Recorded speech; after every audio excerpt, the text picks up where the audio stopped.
কাশের বনে যখনই খুশির পরশ লাগে, মেঘের শহর উদাস পরীর মতো নৃত্য করে শারদিয়ার আগমনে উৎসবের আকাশ 10 দিকে উল্লাসিত হয়। তখন আমার পান্থশালায় বিজয়ার বৃষ্টি নামে।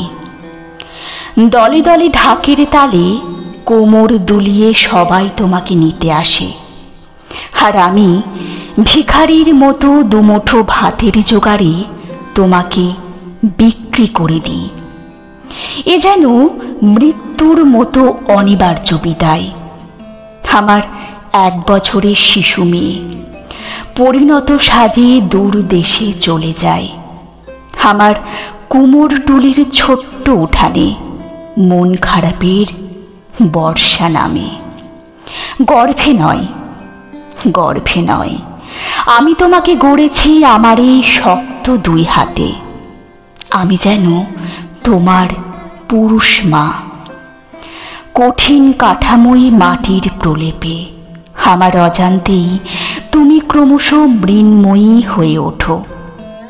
কিন্তু তোমাকে আমার কখনো দেবী মনে হয়নি। মনে হয়েছিল আমার একটা আদুরে মেয়ে, যে আমার কাছে কাজল পরার বায়না করত, কখনো বা কনের সাজে সাজতে চাইতো। স্নেহের অহংকারে আমি প্রতিবার তোমার পুরুষ মা হয়ে উঠতাম। চোখের সামনে একটা নরম প্রজাপতির চেনা মুখ ভাসে, হয়তো গত জন্মে আমার হারিয়ে যাওয়া মেয়ে। তোমার 10 হাতে প্রতিবাদী অস্ত্র, ঠিক যেন রণচণ্ডী। কিন্তু আমার কাছে তুমি চিরকালীন মহীয়সী। তোমাকে আমার কখনো দেবী মনে হয়নি, মনে হয় শুধু আমার মেয়ে। মাটি মেখে আমার অক্লান্ত পরিশ্রমে যখন ঘুমিয়ে পড়ি, তুমি আমার উস্কো চুলে হাত বুলিয়ে দাও। 10 হাতে আগলে রাখো এই ভিখারিকে। আমি তোমার পুরুষ মা।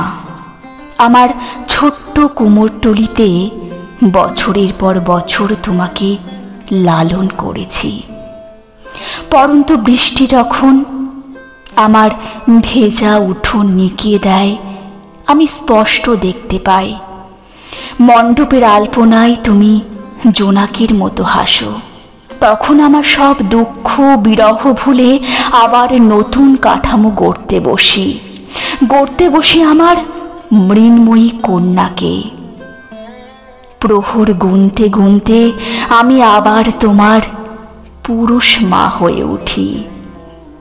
আমি আবার তোমার পুরুষ মা হয়ে উঠি, পুরুষ মা।